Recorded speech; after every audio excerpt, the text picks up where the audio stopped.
ब्रह्मणः कोशोऽसि मेधया पीहितः श्रुतं मे गोपाय। ॐ शान्ति शान्ति शान्तिः। हरिः ओम्। श्री गुरुभ्यो नमः। हरिः ओम्। यन्मायावशवर्ति विश्वमखिलं ब्रह्मादिदेवासुराः यत्सत्त्वादुषैव भाति सकलं रज्जौ यमार्हे ब्रह्म यत्पादप्लवमेकमेव हि भवां बोधेस्थितिशाश्वतां वन्देऽहं तमशेषकारणपरं रामाख्यमीशं हरिं। या देवी सर्वभूतेषु विष्णुमायेति शब्दिता नमस्तस्यै नमस्तस्यै नमस्तस्यै नमो नमः। सदाशिवसमारम्भां शङ्कराचार्यमध्यमाम् अस्मदाचार्यपर्यन्तां वन्दे गुरुपरम्परां। श्रुतिस्मृतिपुराणानाम् आलयं करुणालयं नमामि भगवत्पादं शङ्करं लोकशङ्करं शङ्करं शङ्कराचार्यं केशवं बादरायणं। सूत्रभाष्यकृतौ वन्दे भगवन्तौ पुनः पुनः। ईश्वरो गुरुरात्मेति मूर्तिभेदविभागिने व्योमवद्व्याप्तदेहाय दक्षिणामूर्तये नमः। दक्षिणामूर्तये नमः। मंत्र 1 અને 2 એક સાથે।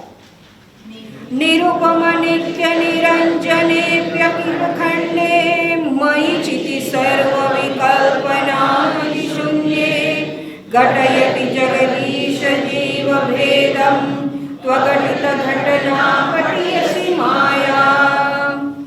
सूत्रनिगमान्तशोधकान् अपि अहदनादि निर्दशेन न सद्यः कलुषयति चतुष्पादाद्यभिन्नान् अघटितघटनापटीयसि माया। ગઈકાલે આપણે ચર્ચા કરતા હતા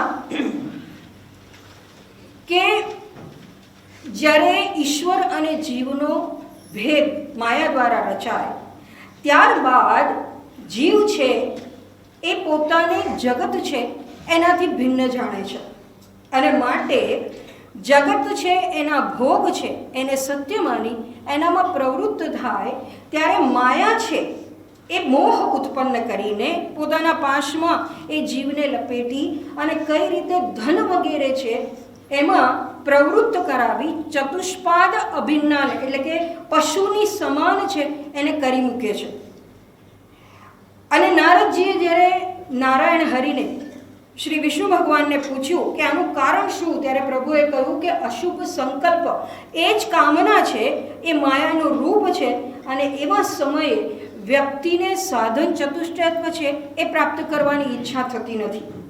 એટલું જ નહીં, જો શાસ્ત્રજ્ઞ હોય, વેદાંતનો જ્ઞાતા હોય, પરોક્ષ જ્ઞાન દ્રઢ હોય, વિદ્વાન હોય, અનેક શાસ્ત્રોનું જ્ઞાન હોય, દર્શન શાસ્ત્રી હોય એટલે કે 12 દર્શનનું જ્ઞાન હોય, ભાષાનું જ્ઞાન હોય એટલે કે સંસ્કૃતના વિદ્વાન હોય, વ્યાકરણના વિદ્વાન હોય, છતાં પણ એને ધનની લાલસા છે, લોકેશના છે, લોકવાસના છે, એનાથી છૂટતી નથી, ત્યજી શકાતી નથી અને સંગ્રહ પરિગ્રહ છે એમાંથી મુક્ત ન થઈ શકે તેનું પરિણામ કેવું આવે એની પણ આપણે ચર્ચા કરી ગયા। ઋગ્વેદમાં આ માયાના સંદર્ભે કહે છે કે ચતુષ્ક પરદી યુવતી સુપેશા ઘૃત પ્રતિકા વાયુનાની વસ્તે તસ્યામ સુપર્ણા વૃષણા નિષેધ તુહુ યત્ર દેવાદધિરે ભાગધેયમ। અર્થાત કે આ માયા છે એ એનો સ્વભાવ કદર્પ સ્વભાવ છે, કેવો છે તો કે 4 પ્રકારની એની ખાસિયત કે એનો સ્વભાવ છે એ યુવતી છે, એટલે કે હંમેશા યુવાન રહે છે. એના પાશમાં જકડાયેલો જીવ છે એ ભોગ ભોગવતા ભોગવતા વૃદ્ધ થઈ જાય, ક્ષીણ થઈ જાય એનું શરીર. પણ આ માયા છે એ કોઈ દિવસ ક્યારેય વૃદ્ધ થતી નથી, નિત્ય યુવાન અને યુવાન રહે છે. એ સુપેશા છે, એટલે કે જે વસ્તુ નથી એને દર્શાવે છે, એને દેખાડે છે. એટલે કે જગત નથી, જગતને દેખાડે છે. અથવા તો જે વસ્તુ જેવી છે એનાથી વિપરીત એને દર્શાવે છે. એટલે કે બ્રહ્મ તત્વ નિર્ગુણ છે, નિરુપાધિક છે, સર્વવ્યાપ્ત છે. એને દેશકાળમાં જાણે કે પરિચ્છિન્ન હોય એવી રીતે પ્રદર્શિત કરે છે. ભેદ નથી છતાં જીવ અને ઈશ્વરનો ભેદ જણાવે છે. જે બ્રહ્મ તત્વ મોક્ષ સ્વરૂપ છે એ જીવ રૂપે બંધનમાં હોય એવી રીતે જાણે કે જણાવે છે. એવી એ છે. એટલું જ નહીં, વયુનાની વાસ્તે એટલે કે જીવ છે એના વિવેક જ્ઞાનને હરી લઈ અને મૂઢ અને અંધ સમાન બનાવે છે. અને એવું થાય એટલે શું થાય તો કે ઘૃત પ્રતિકા, એટલે કે શરૂઆતમાં પ્રથમ જે વસ્તુ કર્મ કે ભોગ છે એ ઘૃત સમાન એને પ્રદર્શિત થાય, એટલે કે અનુભવે છે. કોણ? જીવાત્મા. એટલે કે કર્મ કરવા સારા લાગે, ભોગ છે એ શરૂમાં બહુ સારા લાગે, ઘૃત જેવા મીઠા મધુરા અને સુવાળા લાગે, પણ અંતે એનું પરિણામ છે એ દુઃખરૂપ હોય, જન્મ મૃત્યુનું ચક્ર જ હોય. અંતે એનાથી વિશેષ કંઈ હોઈ શકે નહીં, પણ એ વસ્તુ સમજાતી નથી. મહાપુરુષ હોય તો પણ, વિદ્વાન હોય તો પણ, એટલે કે ધન છે, લોભ વગેરે, ધનની માગણી વગેરેથી આવા વિદ્વાનો છે એ પણ બચી શકતા નથી. બસ એનું કારણ શું છે તો કે માયા માત્ર, માયાનો પાશ માત્ર, માયા છે. આ બધા પ્રકારના ભેદ છે એને જણાવે છે. હવે એટલે જીવ અને ઈશ્વરનો ભેદ, જીવ અને જગતનો ભેદ એ પ્રદર્શિત થયો. તો જીવ છે એ જે જગતમાં આસક્ત થાય છે, એને સત્ય માનીને એમાં વિચરણ કરે છે, ભોગને પ્રાપ્ત કરવાને માટેનો પુરુષાર્થ કરે છે, કામના યુક્ત થઈને પુરુષાર્થ કરે છે, એટલે કે કામ પુરુષાર્થ કરે છે, અર્થ પુરુષાર્થ છે, એને એ પ્રયત્ન કરે છે. તો એ જગત છે એ આવ્યું ક્યાંથી? તો એના સંદર્ભથી હવે ત્રીજો ભેદ છે એ માયા કઈ રીતે જણાવે છે એ આગળ શંકરાચાર્યજી કહે છે. મંત્ર 3. સુખચિદ ખંડ વિબોધમ દ્વિતીયમ વિયદ અનિલાદિ વિનિર્મિતે નિયોજ્ય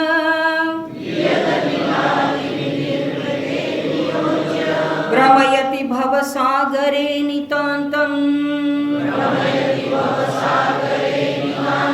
તુ અઘટિત ઘટના પટિયસી માયા સુખચિદ અખંડ વિબોધમ અદ્વિતીયમ વિયદ અનિલાદિ વિનિર્મિતે નિયોજ્ય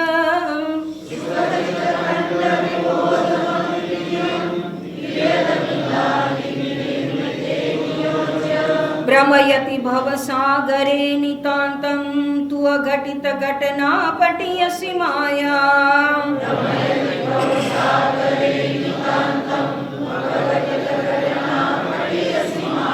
એક સાથે. સુખચિત ખંડ વિબોધમ દ્વિતીયમ વિયદ અનિલાદિ વિનિર્મિતે નિયોજ્ય ભ્રમયતિ ભવસાગરે નિતાંતમ અઘટિત ઘટના પટિયસી માયા અખંડાનંદ અદ્વિતીય બોધને ગગનાદિ રચને પ્રયોજિતે તે ભવસાગરે તીવ્રપણે ભમાવે અઘટિત ઘટવા નિપુણા માયા. સુખ ચિત અખંડ વિબોધમ અદ્વિતીયમ વિયદ અનિલ આદિ વિનિર્મિતે નિયોજ્ય ભ્રમયતિ ભવસાગરે નિતાંતમ તુ અઘટિત ઘટના પટિયસી માયા. સુખ ચિત અખંડ અદ્વિતીયમ વિબોધ, એટલે કે સુખ ચિત અખંડ અદ્વિતીય વિશુદ્ધ જ્ઞાન સ્વરૂપને વિયત અનિલ આદિ વિનિર્મિતે આકાશ પવન વગેરે રચવામાં નિયોજ્ય જોડીને નિતાંત તીવ્રપણે ભવસાગરે ભવસાગરમાં ભ્રમયતિ ભમાવે છે. તું ખરેખર અઘટિત ઘટના પટિયસી માયા, અઘટિત ઘટના ઘટાડવામાં માયા કુશલા છે. ભાવાર્થ જોઈએ.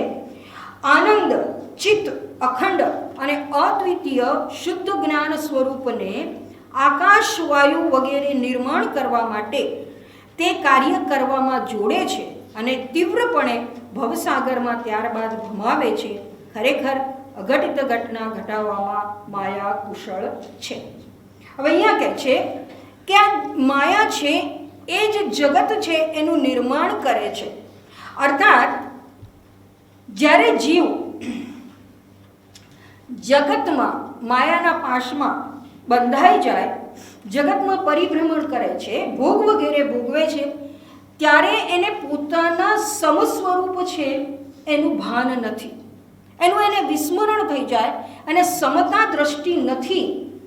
એટલે વિવિધ પ્રકારની ભ્રાંતિ છે, જગતની અંદર વિવિધતા અનેકતા છે એનું એને દર્શન થાય છે અને સત્ય શું છે એ પણ એ સમજી શકાતું, એને સમજી શકે નહીં.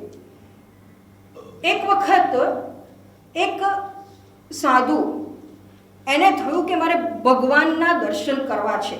બહુ થયું, ઘણું બધું વિચરણ કર્યું, મારે ભગવાનના દર્શન કરવા છે, માટે એક સ્થાનમાં જઈ એકાંતમાં જઈને હું બેસું અને ધ્યાન કરું તો મને ભગવાનના દર્શન થાય.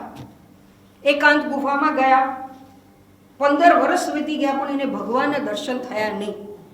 એટલે એને થયું કે હવે થોડુંક ફરીવાર વિચરણ કરું, મને તો ભગવાનના દર્શન 15 વર્ષ સુધી મેં ધ્યાન કર્યું, એકાંતવાસ કર્યો, તો પણ કંઈ પરિણામ ન આવ્યું. એટલે હું ચલો અહીંયા આ સ્થાન છોડીને બીજે જાઉં કે બીજે જઈને રહું, અથવા કોઈક બીજા મહાત્માને પૂછું કે કેમ આવું થાય છે, એમ વિચાર કરી અને એ તો પોતાની ગુફા છોડી અને બીજા સ્થાન જવા માટે એને પ્રયાણ કર્યું. રસ્તામાં એને એક સફેદ વસ્ત્રધારી કોઈ બીજા સાધુ મળી ગયા. એને થયું એક સે ભલે દો, ચલો જ્યાં જવું છે ક્યાંક મારે જવું છે, એને ક્યાંક જવું હશે, થોડો રસ્તામાં તો સાથ મળશે. એમ કરી બંને ચાલવા લાગ્યા અને ચાલતા ચાલતા રાત પડી. એક સ્થાન આવ્યું, નગર જેવું, નાના નગર જેવું આવ્યું અને ત્યાં કોઈ ધનાઢ્ય શેઠ હશે, એને ત્યાં રાતવાસો કરવા માટે બંને જણાએ જઈ અને ઈચ્છા વ્યક્ત કરી. શેઠે એમની સ્વાગતા કરી અને રાત્રે રહેવાને માટેનું સ્થાન પણ આપ્યું અને ભિક્ષા પણ આપી. એટલે રાતે બંનેને ભોજન કરાવ્યું સોના ચાંદીના વાસણમાં. બંને ખાઈ પીને બધા સૂઈ ગયા. સવારે વહેલા ઉઠીને બંને સાધુ ચાલવા માંડ્યા ત્યારે જે નવા સાધુ હતા એણે સોનાનો ગ્લાસ લઈ લીધો ત્યાંથી, શેઠના ઘરમાંથી. એટલે પેલા સાધુએ જે પૂછ્યું, કહ્યું, એને ટોક્યા કે આપણે સાધુ છીએ, આવી ચોરી ના કરાય, આપણે તો ઉલટું ચોરીથી બચવું જોઈએ, એવા લોકોને ઉપદેશ આપતા હોઈએ અને આપણે આવી રીતના કરાય, આ યોગ્ય નથી. તો કે તું ચૂપ રહે, હું જે કરું છું મને ખબર છે, હું શું કરું છું તને સમજણ નહીં પડે, આગળ ચાલ, મારી જોડે ચાલવું હોય તો. બંને ચાલ્યા.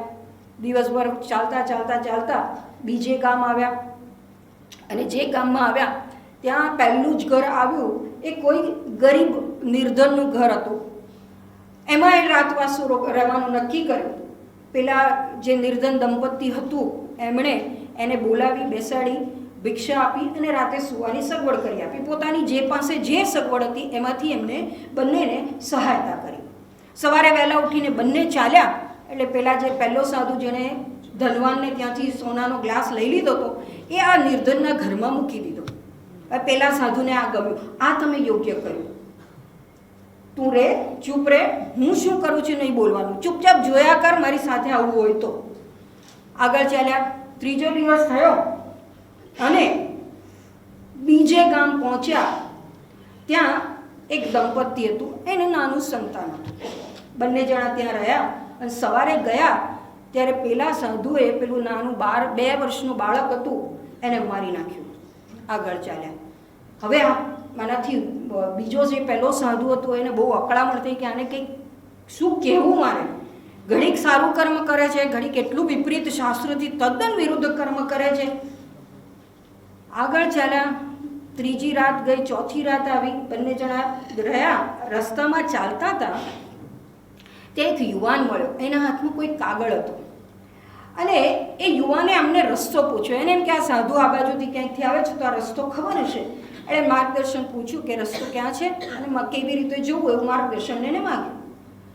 પહેલા સાધુએ એને રસ્તો બતાવ્યો અને કીધું ભાઈ તારા હાથમાં શું છે, તું ક્યાં જવું, ત્યારે શા માટે ત્યાં જવું છે? તો એને સરખો જવાબ તો ના આપ્યો, પણ એના હાથમાં જે કાગળ હતો એને બતાવ્યું કે આ કાગળ છે ને એ મારે કોઈને આપવા જવું છે.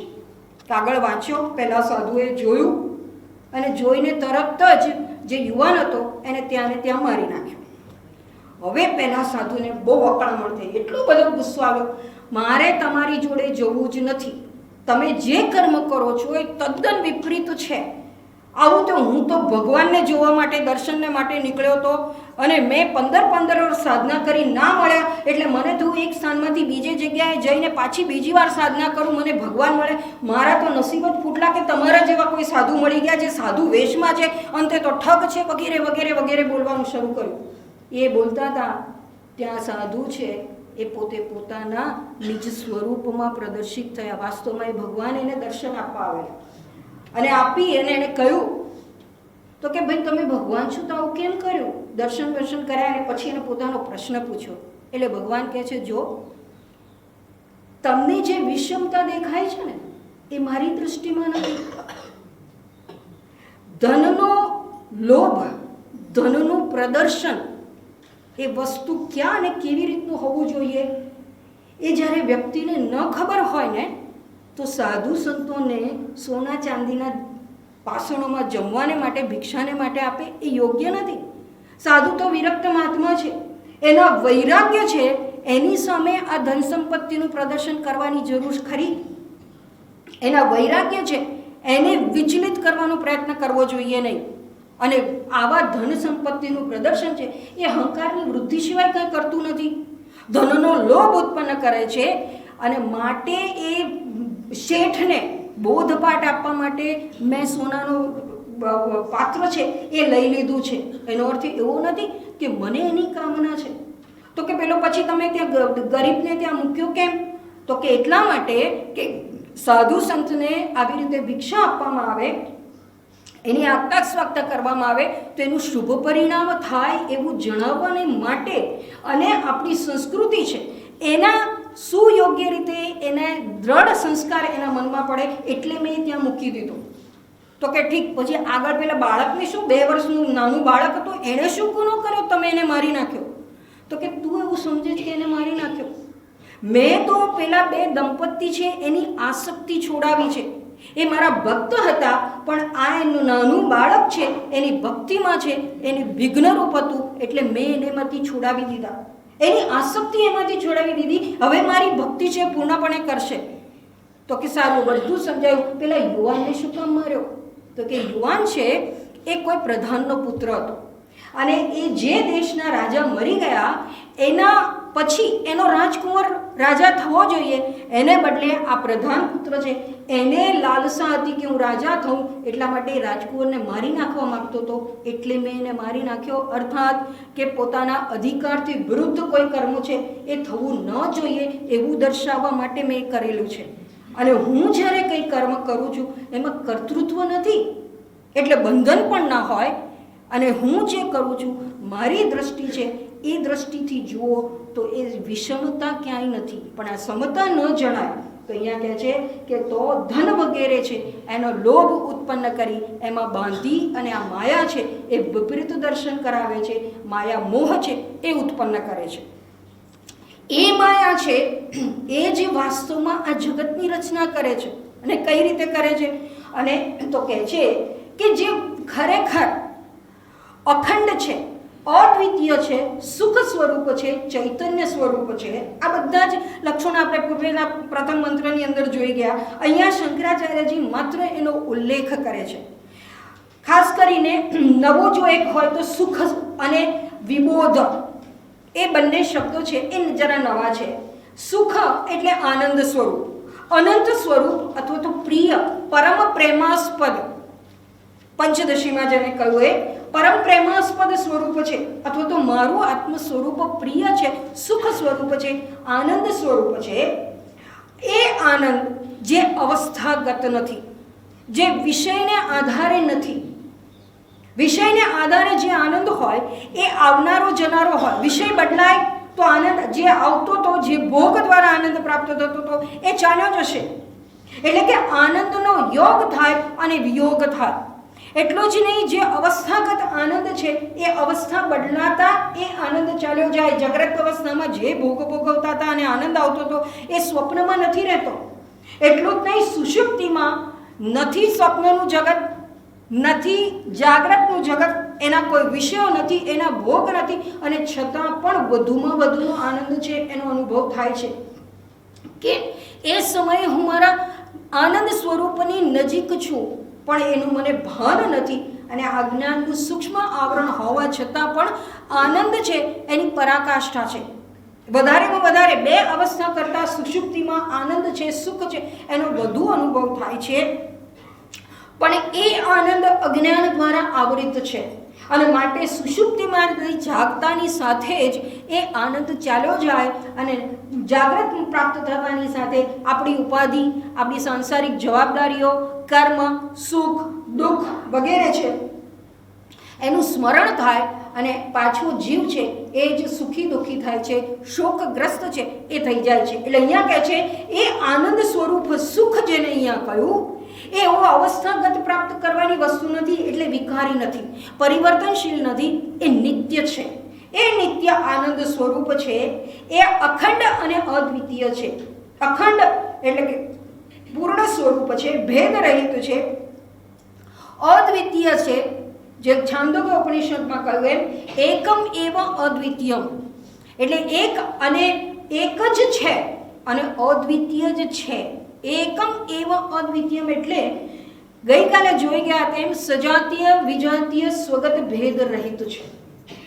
કોઈ પણ પ્રકારના એમાં ભેદ નથી, આ 3 ભેદ નથી, અને એવું અદ્વિતીય છે. એટલે એક વસ્તુ તો ઘણી હોય જગતમાં, આપણે એક ઘણું જોઈએ છે, આકાશ એક જ છે, પણ આકાશ પંચમહાભૂતનું માનું એક હોય તો બાકીના 4 ભૂત પણ છે, મહાભૂતો છે.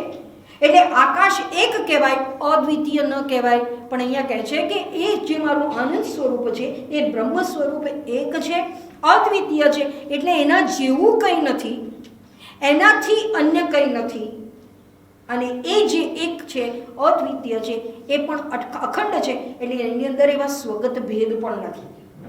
એવું ચિત્ત, ચિતિ ચિત્ત વસ્તુ એક જ છે, ચૈતન્ય સ્વરૂપ. વિબોધમ એટલે કે જ્ઞાન સ્વરૂપ છે, પણ કેવું તો કે વિશેષ જ્ઞાન, અર્થાત કે અનુભૂતિ રૂપ છે. અનુભૂતિ સ્વરૂપ એ જે જ્ઞાન છે, જ્ઞાન સ્વરૂપ આત્મા છે, અનુભૂતિ રૂપ છે. કેમ? આપણને તો અત્યારે એની અનુભૂતિ થતી નથી. અનુભૂતિ થતી નથી એવું કહેવાય જ નહીં, કે હું છું એવું આપણે કહીએ છીએ અને સતત અનુભવીએ છીએ. આપણા અસ્તિત્વનો આપણે ક્યારેય ઇનકાર કરી શકીએ નહીં. હું નથી એવું કહેવાય જ નહીં. હું નથી એવું જો કોઈ કહે તો એ બધો તો વ્યાઘાત દોષ થઈ ગયો. જેવી રીતે પરમ દિવસે સ્વામીજીએ કહ્યું હું બોબડો છું, અરે બોબડા હોઈએ તો બોલ્યા કેવી રીતે? એવી રીતે હું નથી એવું જો કોઈ કહે તો એ બધો તો વ્યાઘાત દોષ થાય. એટલે હું છું, હું જાણું છું, અને હું મને નિત્ય અનુભવું છું, અને છતાં એ આત્મ સાક્ષાત્કાર છે એવું આપણે અનુભવતા નથી. કેમ? આપણે આપણા સત અને ચિત્ત સ્વરૂપની તો સતત સાથે છીએ, એને સતત અનુભવીએ છીએ, પણ જે સુખ કહ્યું, આનંદ સ્વરૂપ જે કહ્યું, એ આનંદ સ્વરૂપનો આપણને અનુભવ નથી. અને માટે આનંદ પ્રાપ્તિ માટે વિષય ભોગ છે એને પ્રાપ્ત કરીએ છીએ, વિષયો ભોગવીએ છીએ, અને એના સુખ માટે કે આનંદને માટે જ સતત પ્રયત્નશીલ થાય છે, રહીએ છીએ. એટલે જ્યારે આપણે અનુભૂતિ કરવાની વાત કરીએ, આત્મ સાક્ષાત્કારની વાત કરીએ, ત્યારે મુખ્યત્વે આ આનંદ સ્વરૂપ જે નિત્ય અનુભવાતું નથી એના અનુભવની વાત છે. એટલે કહે છે કે આ વિબોધમ સત અને ચિત્ત અનુભૂતિ સ્વરૂપે એ આત્મ સ્વરૂપ જે છે અદ્વિતીય છે. અદ્વિતીય હોય, અદ્વય હોય તો ત્યાં દ્વૈત છે જ નહીં, અને દ્વૈત નથી તો જગતના હોવાનો પ્રશ્ન જ નથી, જીવનો પણ પ્રશ્ન નથી, અસ્તિત્વનો. અને છતાં કહે છે કે માયાને કારણે આ સર્વ જણાય છે. અને એ શું કરે છે તો કે જ્યાં ચૈતન્ય સ્વરૂપ, સુખ સ્વરૂપ એક અખંડ અદ્વિતીય છે, એટલે કે અક્રિય છે. ક્રિયા ક્યાં થાય? જ્યાં કંઈ નામ આકાર હોય, અવયવ હોય ત્યાં, અપૂર્ણતા હોય ત્યાં. પણ અખંડ કયું, પૂર્ણ કયું? તો અપૂર્ણતાનો પ્રશ્ન જ નથી તો કર્મ કેમ થાય? નિરાકાર અવયવ રહિત છે, એને કર્મ કરવાની જરૂર શું? કર્મ કઈ રીતે કરે? એટલે એ અક્રિય અકર્તા આત્મતત્વ છે, છતાં પણ અહીંયા કહે છે કે વિયત અનિલ આદિ, એટલે કે આકાશ, વાયુ વગેરે વગેરે, એટલે બાકીના 3 ભૂત પણ, તેજ, પૃથ્વી, જલ અને પૃથ્વી, આ 5 ભૂતના નિર્માણમાં જોડે છે. નિર્માણમાં જોડીને પછી આગળ ભ્રમયતી, તીવ્રપણે ભવસાગરમાં ભમાવે છે. એટલે અહીંયા કહેવાનું તાત્પર્ય એ છે કે જે પ્રથમ જીવ અને ઈશ્વરનો ભેદ કયો, એમાં માયાની ઉપાધિથી જ્યારે ઈશ્વર કહેવાય તો એ ઈશ્વર છે આ રચનામાં, સંસાર રચનામાં છે એને પ્રયોજાય છે. એટલે કે ઈશ્વર સંસાર રચનાનું કાર્ય કરે છે. ભગવદ્ ગીતામાં કયું કર્મ શું છે? તો કે જગતની ઉત્પત્તિ કરવી એ જ કર્મ છે, એનાથી વિશેષ બીજું કોઈ કર્મ જ નથી. એટલે આ ઈશ્વર છે એ સૃષ્ટિનું સર્જન કરે છે. એકોહમ બહુશ્યામ, હું એક છું અને અનેક રૂપે થાઉં, એ ઈશ્વરનું કાર્ય છે. આપણે પહેલે જ દિવસે જોઈ ગયા. પછી તો કે અવિદ્યાની ઉપાધિને કારણે જ્યારે જીવત્વને પ્રાપ્ત કરે તો તીવ્રપણે ભવસાગરમાં ભમાવે છે. કેમ? ઈશ્વરની દ્રષ્ટિની અંદર સંસાર છે એ છે જ નહીં, એટલે કે પોતાનાથી ભિન્ન નથી. જીવની દ્રષ્ટિમાં પોતે, જગત, ઈશ્વર વગેરે ભેદ છે અને માટે ભવસાગર ભ્રમણ છે, બંધન છે, બંધનથી મુક્તિના પ્રયત્ન પણ છે. હવે અહીંયા જે કહે છે કે અનિલ વિયત આદિ, એની અંદર એને પ્રયોજે છે, એટલે કે એને જોડે છે આની રચના કરવામાં. એટલે વાસ્તવમાં રચના કરવામાં પ્રયોજે છે, એટલે રચના થઈ નથી સર્વપ્રથમ. અને શાસ્ત્રમાં કહ્યું તેમ, અને વીર વિજય નામના ગ્રંથમાં કહે છે, નાયમ સ્વાર્થ પરાર્થ વા વ્યક્ત વ્યક્તત્વ વિભ્રમ આત્મનો હિ સ્વભાવ અયમ હેતુ તત્ર સુદુર્ગમ. એટલે કે ત્યાં આત્મતત્વની અંદર વ્યક્ત અવ્યક્ત એવો કોઈ પ્રયોજન કેવું છે એ શક્ય જ નથી, મુશ્કેલ છે. અને સ્વ અર્થે કે પરાર્થે આત્માની અંદર કોઈ પણ પ્રકારનો વિભ્રમ છે એ હોતો નથી. વિભ્રમ દેખાય છે, ભ્રાંતિ દેખાય છે, તો કેમ છે? સ્વભાવથી, એટલે કે માયાથી આ સર્વ દેખાય છે. સૃષ્ટિ માયામયીમ સર્વા તસ્માત ન વિવિક્ષિતા સૃષ્ટ તત્વાવબોધાર્થ સૃષ્ટૈક વિદ્યતે કુતઃ. એટલે સર્વ સૃષ્ટિ આ માયાનું કાર્ય છે, અને માયાનું કાર્ય હોય તો સ્રષ્ટાના, એટલે કે સર્જક છે એના તત્વબોધને જ માટે, પ્રયોજનને માટે છે. કહેવાનું તાત્પર્ય એ છે કે માયાને દ્વારા જ્યારે સર્જનની વાત કહેવામાં આવે કે માયા સર્જન કરે છે, ભગવદ્ ગીતાની અંદર પરમાત્માએ કહ્યું, મયા અધ્યક્ષેણ પ્રકૃતિ સૂયતે સચરાચરમ, મારી અધ્યક્ષતામાં કરે છે. અર્થાત માયા પોતાની મેળે સ્વતંત્ર રૂપે કોઈ સર્જન કરી શકે નહીં. એને ચૈતન્ય છે, એને જળ હોવાને કારણે એને ચૈતન્યનો આધાર લેવો પડે. એટલું કંઈ જળ છે એટલે એનામાં અલ્પજ્ઞત્વ પણ નથી ને સર્વજ્ઞત્વ પણ નથી. એટલે સર્વજ્ઞ ચૈતન્ય ઈશ્વરની સહાયતા વિના માયા છે એ સર્જન કરી શકે નહીં. તો શું સર્જન બતાવી અને માયાનું અસ્તિત્વ કે માયાના કાર્યરૂપ જગત છે એનું અસ્તિત્વ, એનું સત્યત્વ દેખાડવું છે શાસ્ત્રને? તો કે છે ના, સર્જક છે એનું વાસ્તવિક રૂપ શું છે એ જણાવવાનું પ્રયોજન છે, અને માટે માયાનું કથન કરવામાં આવ્યું. સર્જન છે એનું કથન કરવામાં આવ્યું. બીજા શબ્દોમાં કહીએ, બીજી રીતે કહીએ તો આપણને જગત દેખાય છે, જગત સત્ય લાગે છે, એટલે સ્વાભાવિક રીતે પ્રશ્ન થાય છે કે જગત આવ્યું ક્યાંથી, કેવી રીતે ઉત્પન્ન થયું? કારણ કે કોઈ પણ વસ્તુ જે ઉત્પન્ન થાય છે, આપણે આપણા વ્યવહારિક જગતમાં વસ્તુની ઉત્પત્તિ જોઈએ તો કોઈ કારણ છે અને એમાંથી કાર્ય ઉત્પન્ન થાય છે. લાકડું કારણ છે તો એમાંથી ખુરશી, ટેબલ વગેરે કાર્ય છે એની ઉત્પત્તિ થાય. માટી કારણ છે તો એમાંથી ઘડા, કોડિયા, નળિયા વગેરે ઉત્પન્ન થાય છે. સોનું કારણ જ રૂપે છે તો એમાંથી વિવિધ દાગીના કાર્ય રૂપે પ્રદર્શિત થાય છે. એટલે કે કારણમાંથી કાર્ય ઉત્પન્ન થાય. નંબર 1, કારણ પહેલાં હોય, કાર્ય પછી હોય. એટલે કારણ પહેલાં છે એટલે કાર્ય અને કારણ વચ્ચે કાળનો ભેદ હોય. કાળનો ભેદ હોય એટલે કારણ એક દેશમાં છે, કાર્ય બીજા દેશમાં છે. આવી પણ આપણને સમજ છે ક્યાં વ્યવહારિક દૃષ્ટિકોણથી. અને જ્યારે સર્જન આપણે જગતના સંદર્ભથી વિચાર કરીએ એટલે સ્વાભાવિક રીતે એવું થાય કે આનો સર્જક છે એ ક્યાંક બેઠો હશે, એ પહેલો હશે, એમાંથી આ જગત પછી ઉત્પન્ન થયું, એ સર્જનહાર ક્યાંક બેઠો છે અને આ સર્જન છે અન્યત્ર છે.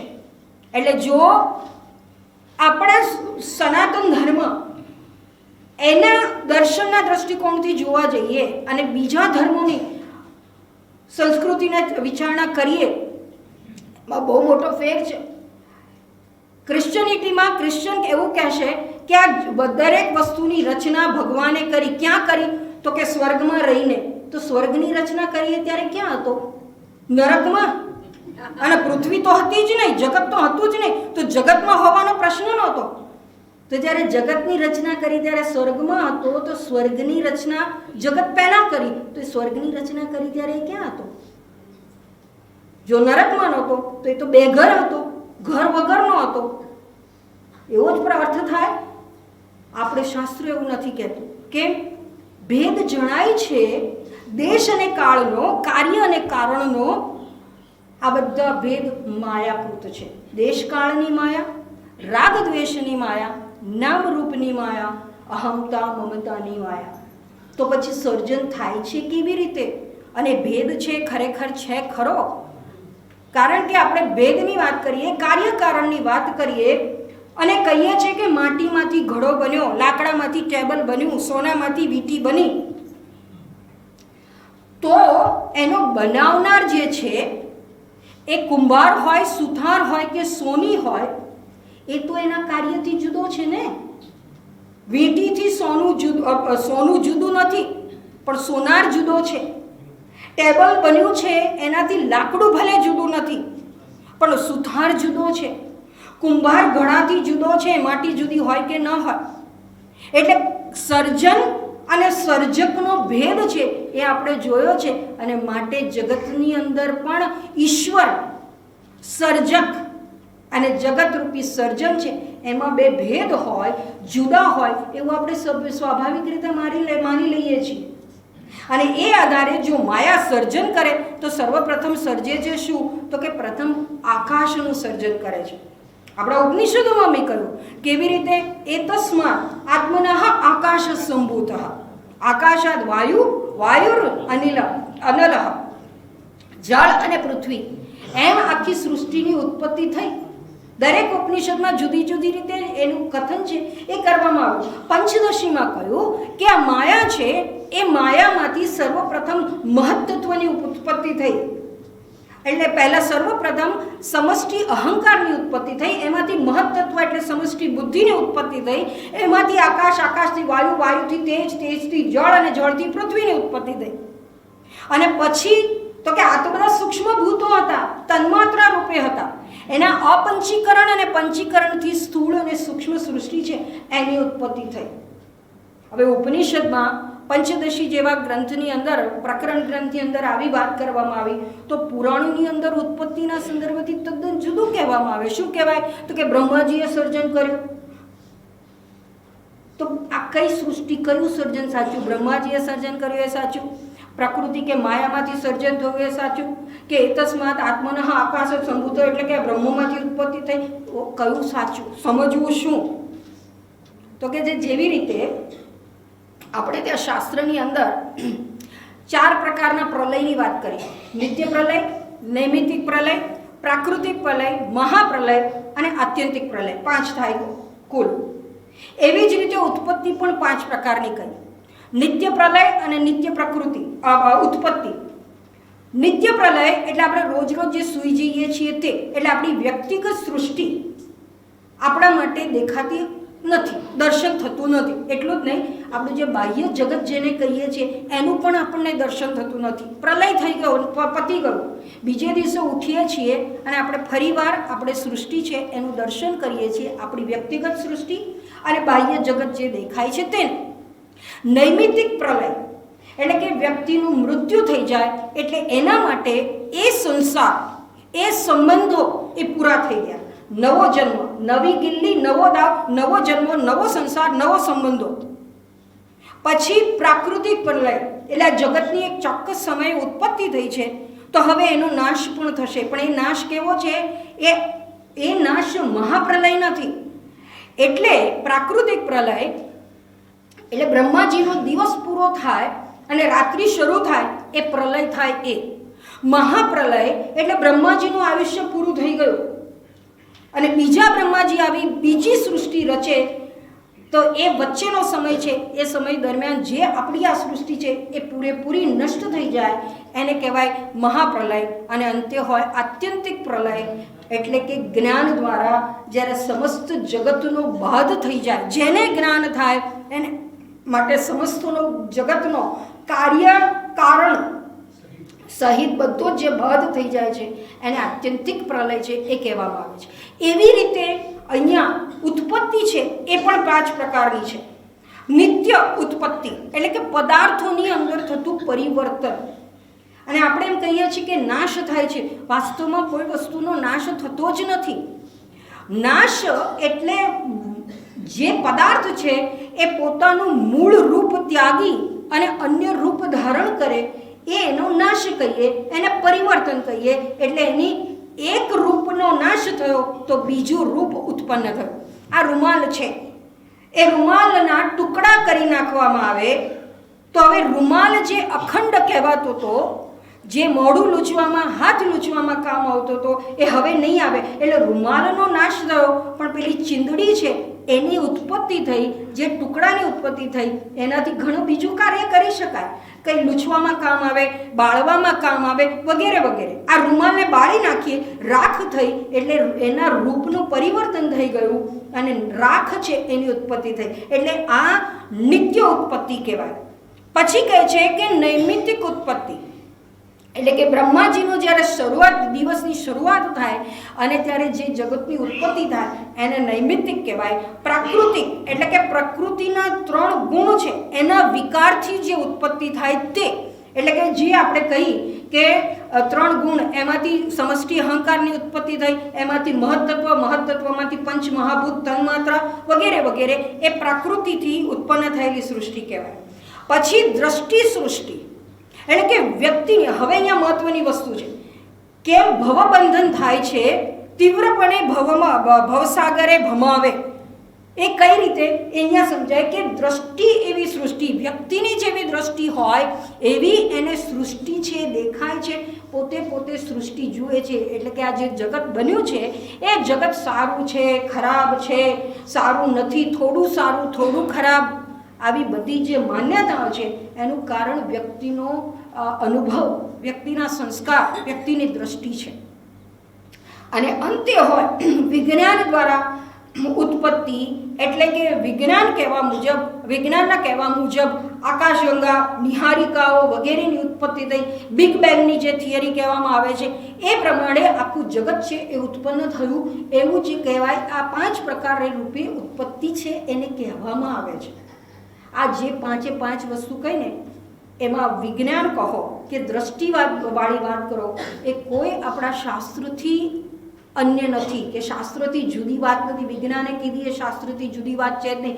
આ બિગ બેંગની વાત છે. બૃહદારણ્યક ઉપનિષદ ખોલો તો વિરાટ બાળક રડ્યું અને આખી સૃષ્ટિની ઉત્પત્તિ થઈ, એ વાત આવે. વિરાટ બાળક રડ્યું એટલે શું?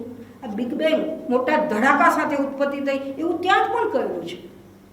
એટલે કોઈ બી રીતે તમે ઉત્પત્તિની વાત કરો, ઉત્પત્તિ સમજો, તો અહીંયા કહે છે કે બધામાં માયા જ છે, માયા મુખ્ય છે. બ્રહ્માજી રૂપે દેખાડ્યા, બ્રહ્માજી ઉત્પત્તિ કરી. બ્રહ્માજી ક્યાંથી આવે? ના મને આકાર. છેલ્લા મંત્રની અંદર કહેવાશે કે માયા શું કરે છે, બ્રહ્માજી હોય કે વિષ્ણુ હોય કે મહેશ હોય એના રૂપે. એટલે કોઈ પણ દ્રષ્ટિકોણથી વિચારણા કરીએ તો ઉત્પત્તિમાં માયા છે એ ઉપાદાન કારણ છે. અને જે ચૈતન્ય પરમાત્માએ કહ્યું મારી અધ્યક્ષતામાં, એટલે હું એટલે ચૈતન્ય નિમિત્ત કારણ છું. એ માયા શક્તિ મારાથી જો ભિન્ન નથી, અન્ય નથી, સ્વતંત્ર નથી, તો હું ઈશ્વર રૂપે જગતનું અભિન્ન નિમિત્ત ઉપાદાન કારણ છું. અને અભિન્ન નિમિત્ત ઉપાદાન કારણ છું તો જગત મારાથી ભિન્ન નથી, અન્ય નથી, જુદું નથી, દ્વૈત થતું નથી. ભલે વ્યવહારિક જગતમાં કુંભાર અને ઘડો, ટેબલ અને સુથાર, વીંટી અને સોની એ જુદું દેખાતું હોય. કેમ? ત્યાં નિમિત્ત કારણ અને ઉપાદાન કારણ જુદા છે, માટે કાર્ય કારણમાં ભેદ છે. એટલે નિમિત્ત કારણ અને કાર્યમાં ભેદ છે. વાસ્તવમાં ઈશ્વર જો અભિન્ન નિમિત્ત કારણ હોય તો એ ઈશ્વર સમસ્ત જગતની અંદર ઓતપ્રોત છે, અંતર્યામી રૂપે છે, સગુણ બ્રહ્મ રૂપે એ જ સર્વ છે, સર્વ નામ અને આકાર રૂપે એ છે, અંતર્યામી રૂપે એ છે. હૃદયશે અર્જુન તિષ્ઠતિ, સર્વના હૃદયમાં રહેલો છે, તો એનાથી એ ભિન્ન નથી. એ પોતે સ્વયં જગત રૂપે ભાસે છે, પણ એવું સમજાતું નથી. એટલે અહીંયા કહે છે કે એ જગત રૂપે સમજાય નહીં કે ઈશ્વર સ્વયં છે, એટલે ભેદ જણાય છે. કોનો? સર્જકનો અને સર્જનનો, સર્જનહારનો અને સર્જનનો ભેદ છે એ જણાય છે. અને એ ભેદ જ્યારે જણાય ત્યારે થાય શું? તો કે જીવ છે એ પોતાની અલગ સૃષ્ટિ છે એને રચે છે. ક્યાં? ઈશ્વરની રચેલી સૃષ્ટિની અંદર જીવ પોતાની સૃષ્ટિ રચે, એટલે અહમતા અને મમતા રૂપી સૃષ્ટિ રચાય. મારા ને પરાયાની સૃષ્ટિ છે એ રચાય. અને પંચદશીમાં એની વિદ્યારણ્ય મુનિએ એનું બહુ સુંદર વર્ણન કરેલું છે. અને જ્યાં જીવ સૃષ્ટિ રચાય ત્યાં જ ભવસાગર ભ્રમણ છે, બંધન છે, દુઃખ અને સુખની ભાવના છે. અન્યથા દુઃખ કે જેવી વસ્તુ નથી. દુઃખ મનમાં છે, બંધન મનમાં છે, બંધન જેવી પણ વસ્તુ નથી. એક જગ્યાએ એક સંત છે, આવી કોઈ કથા કરતા હતા, ત્યાં એક માણસે જઈને પૂછ્યું કે તમે આ વાત કરો છો કે દુઃખનું કારણ અજ્ઞાન છે, માયા છે, ભેદનું કારણ માયા છે, આ બધું તમે કહેતા હો તો પણ જગત છે એ પ્રત્યક્ષ દેખાય છે, અને જો પ્રત્યક્ષ દેખાતું હોય તો એને સત્ય કેમ ના કહેવું? અને જે નથી દેખાતું, અદ્રષ્ટ છે, એને જાણવાની કેટલી મુશ્કેલી થાય છે. વૈજ્ઞાનિક દ્રષ્ટિકોણથી જોવા જઈએ તો જે અદ્રશ્ય વસ્તુ હોય એને સૂક્ષ્મદર્શક યંત્રથી જોઈ શકાય. તો કેમ જોઈ શકાય છે? કારણ કે એનું અસ્તિત્વ છે. પણ આત્મા તો એવી રીતે પણ દેખાતો ન હોય એવું તમે કહેતા હો તો કેવી રીતે માનવું કે વસ્તુ છે? એક વાત. અને બીજું, સંસાર છે એના આધારને જો જાણો તો દુઃખની નિવૃત્તિ થઈ જાય એવું તમે કહેતા હો તો એ દુઃખની નિવૃત્તિ થાય છે એના જે નથી, જે દેખાતું નથી એને જાણવાથી દુઃખની નિવૃત્તિ થાય. કેવી રીતે સમજવું? મને કાંઈ સમજાતું નથી. એટલે કે છે, પેલા સંતે કહ્યું કે જો મને પહેલાં તો એ કે તું જગતના સંદર્ભથી જે કહે છે એ જગત બહાર છે કે અંદર છે? હવે બહાર છે, અંદર ક્યાં છે? બહાર જે દેખાય છે એટલે તો હું કહું છું કે પ્રત્યક્ષ છે. તો બહાર જ છે, તો બહાર હોય તો મને એ કે ઊંઘમાં ક્યાં ગયું? તો કે માણસ ઊંઘી જાય એટલે જગત તો જ્યાં છે ત્યાં ને ત્યાં જ રહી છે ને. એ ઊંઘી ગયો એટલે માટે એને માટે પ્રત્યક્ષ વસ્તુ નથી રહેતી. તો કે પ્રત્યક્ષ વસ્તુ નથી એટલે સત્ય ના થઈ ને? તો કે ના, પ્રત્યક્ષ ના થઈ એટલે સત્ય નથી જતાતી. તો કે અંદર શું જણાય છે? તો કે અંદર તો સ્વપ્નું જણાય. તો કે સ્વપ્નું અંદર જણાય છે એ પ્રત્યક્ષ છે? તો કે ના, એને પ્રત્યક્ષ ન કહેવાય. અને પ્રત્યક્ષ નથી તો કે પ્રત્યક્ષ નથી તો એ સત્ય નથી. તો કે પ્રત્યક્ષ નથી તો સ્વપ્નું સત્ય નથી, તો જગત જ્યાં બહાર દેખાય છે અને પ્રત્યક્ષ કહે છે એ પણ પ્રત્યક્ષ સત્ય નથી. પણ તો કે છે એ તમે કહો છો કે દુઃખ છે એનું કારણ છે આપણા મનના અંદર રાગ દ્વેષ છે, અજ્ઞાન છે, એ કેવી રીતે હું સમજી શકું? મનની કલ્પના છે એ બધું મને કેવી રીતે સમજાય? એ કંઈ ગળે ઉતરે એવી વસ્તુ નથી. એટલે મને એ સમજાવો કે સર્વ જો મનમાં છે, સંસાર મનમાં છે, તો એ આંતરિક હોય તો પણ અહીંયા વસ્તુ બાહ્ય રૂપે, સ્થૂળ રૂપે જણાય છે, એ કેવી રીતે સ્વીકારી શકવું? એ ખોટું છે, એ કેમ સ્વીકારવું? અહીંયા કહે છે કે સર્વ છે એ ઈશ્વરની સૃષ્ટિ છે, એ ઈશ્વરથી સર્વપ્રથમ તો ભિન્ન નથી. ઈશ્વરે વૃક્ષ રચ્યું, પહાડ રચ્યો, સ્ત્રી રચી, પુરુષ રચ્યો. રચના કરી એ સ્ત્રી કે એ પુરુષની અંદર મારી માતા, મારી પત્ની, મારી બહેન કે મારી દીકરી એવી જ્યાં ભાવના કરી એટલે મારું થતાની સાથે એની અંદર આસક્તિ થઈ. અને એનાથી અન્ય છે એ પરાયું છે તો એ પરાયાની અંદર આસક્તિ નથી થતી. કેટલીક વખત એ પરાયું જો પ્રતિકૂળ છે તો એની અંદર દ્વેષ થાય છે. તો આ દ્વેષ અને રાગ કોણે ઉત્પન્ન કર્યા? મનમાંથી ઉત્પન્ન થયા. એ આ જે વ્યક્તિ દેખાય છે, સ્ત્રી દેખાય છે, એ મારી માતા છે એવું કોણે કહ્યું? મન કહે છે. એ અજ્ઞાનને કારણે મારી માતા એવું કહેવાય છે. હકીકતમાં કોઈ પણ જ્યારે સ્ત્રી જન્મે કે પુરુષ જન્મે ત્યારે નથી માતા, નથી બેન, નથી પત્ની, નથી દીકરી. દીકરી કહેવાય, પણ સવારે આજે સ્વામીજીએ એમ કહ્યું એમ એ દીકરી જન્મી કેમ? કોઈ માતા થઈ તો, અથવા દીકરી જન્મી એટલે કોઈ માતા કહ્યું, કોઈ માતા છે તો દીકરી છે. આ બધું સાપેક્ષ છે.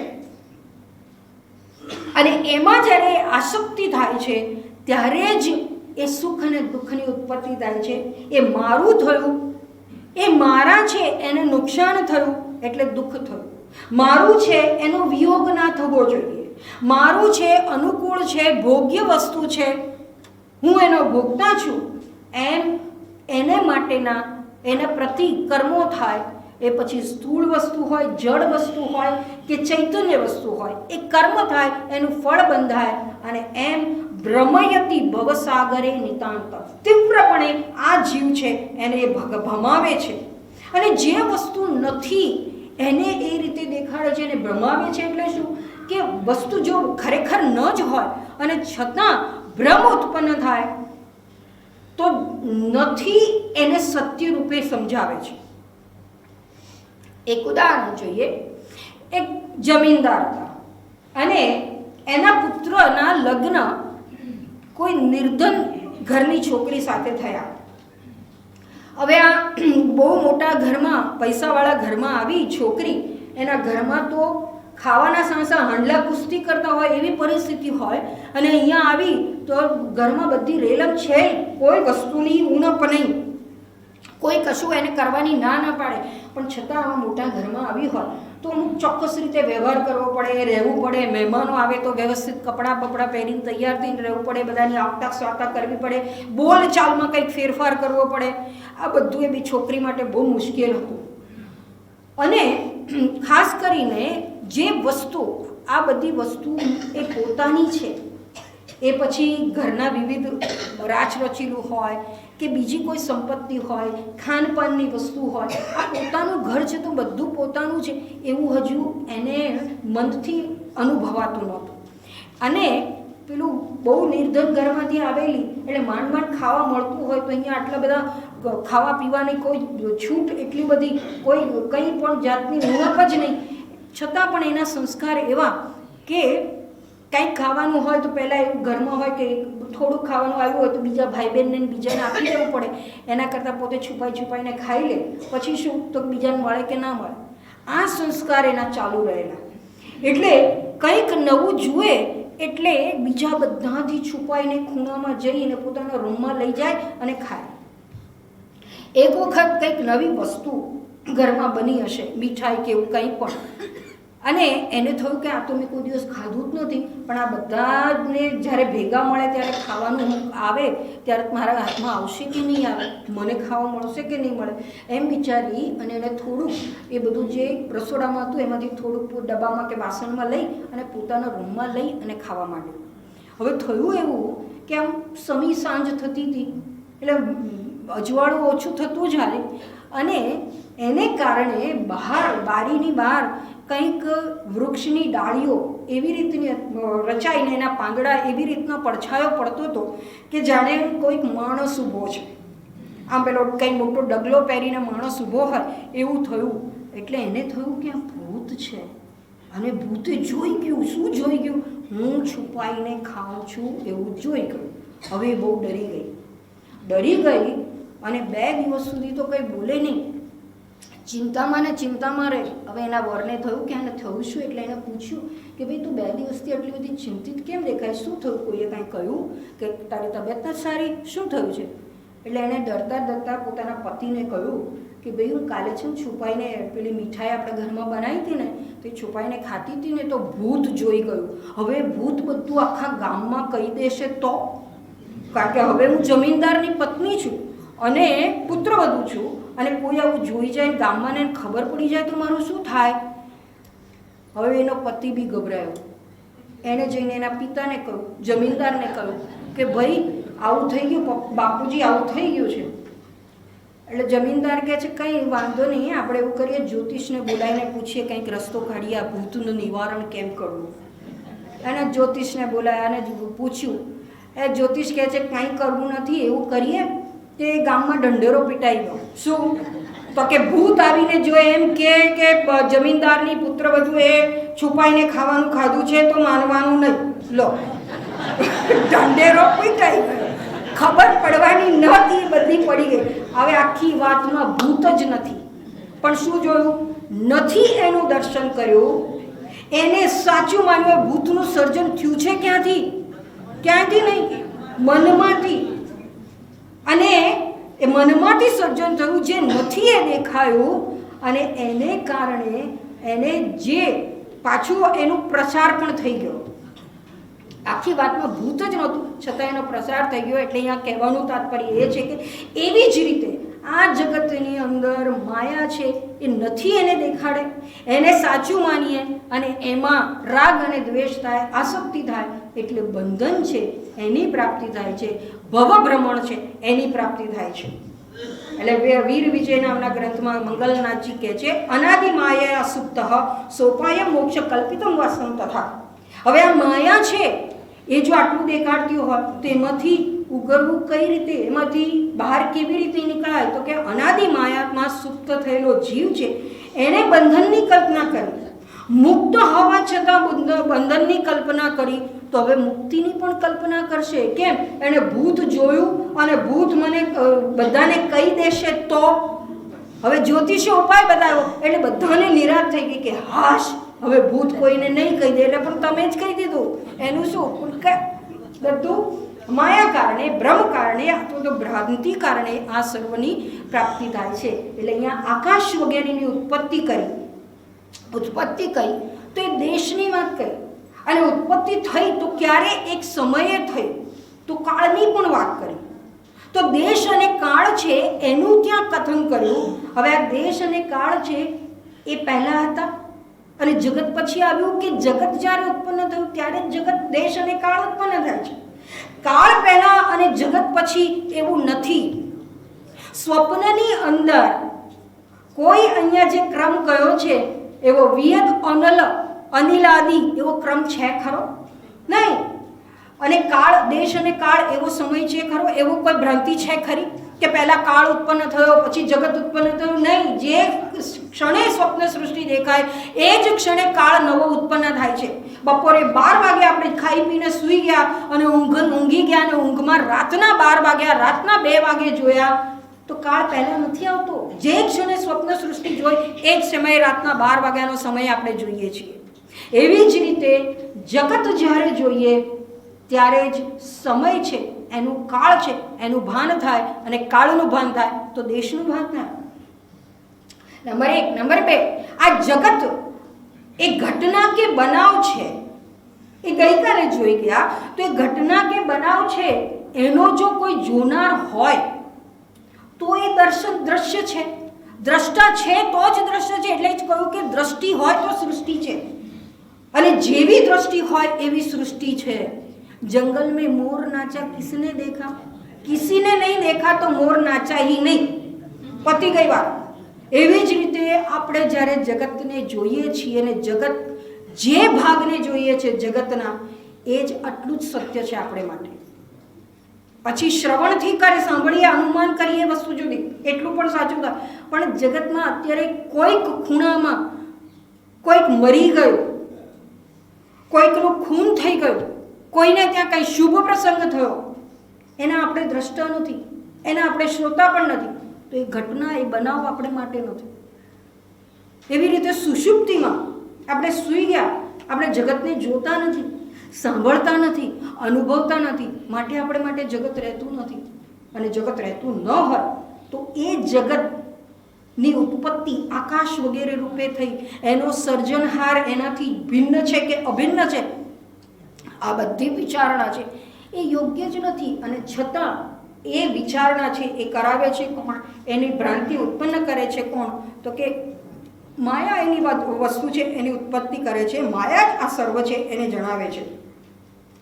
ટૂંકમાં દ્રષ્ટા હોય તો જ દ્રશ્ય છે એનું અસ્તિત્વ છે એ જણાય છે. અને માટે આપણે દ્રષ્ટા રૂપે દર્શન કરીએ છીએ જગતનું, દ્રશ્યનું.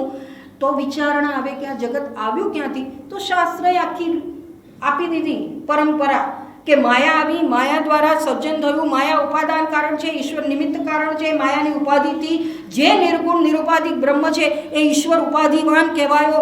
એણે સર્જન કર્યું. એમાંથી પહેલું આકાશ આવ્યું, આકાશમાંથી વાયુ, વાયુથી તેજથી જળ, જળથી પૃથ્વી, અને એમાંથી પંચીકરણ થઈને આખી સ્થૂળ સૃષ્ટિ છે એની ઉત્પત્તિ થઈ.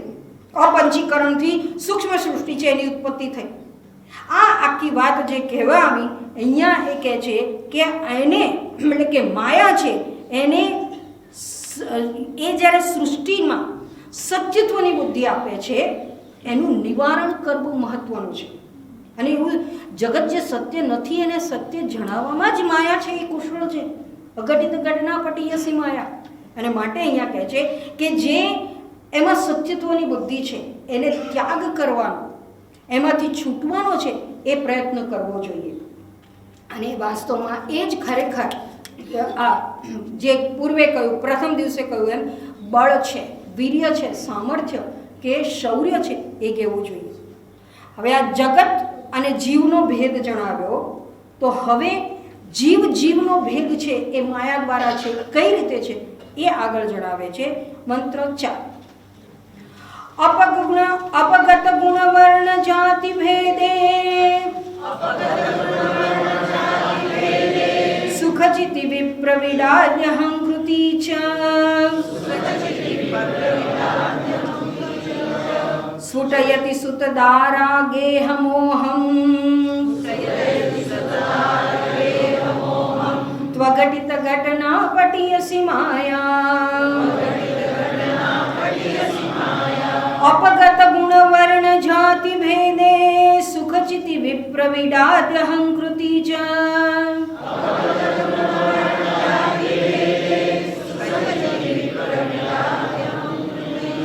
સ્ફુટયતિ સુતદારા ગેહમોહમ ત્વઘટિત ઘટના પટીયસી માયા.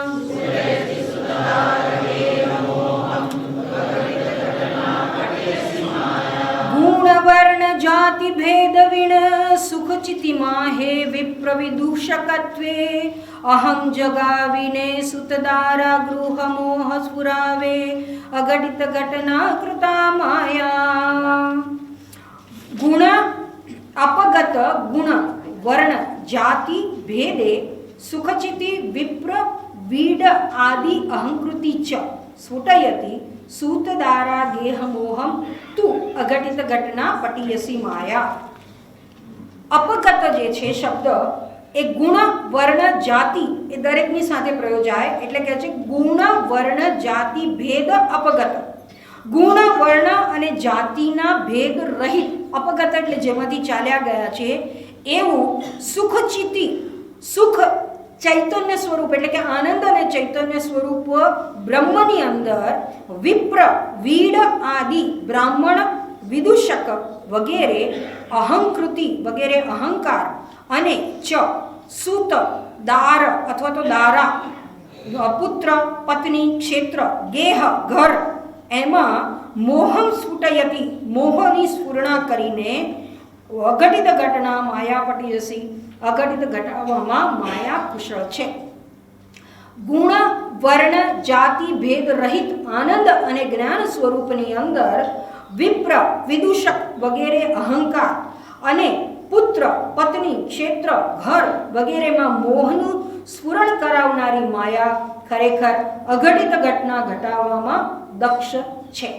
હવે અહીંયા કહે છે કે ક્યાં જ્યારે સર્વપ્રથમ તો અનેક જીવ એવી ભ્રાંતિ ઉત્પન્ન કરે અને એ ભ્રાંતિ ઉત્પન્ન થયા બાદ અહમતા અને મમતા કેળવાય. કારણ કે આ જીવ મારાથી જુદો પણ એ મને અનુકૂળ છે, એ મારી પત્ની છે, પુત્ર છે, મિત્ર છે વગેરે વગેરેની ભાવના થાય અને મોહ ઉત્પન્ન થાય. તો એ મોહ ઉત્પન્ન કરાવવામાં આ જીવનો ભેદ જણાવવામાં માયા છે એ કુશળ છે.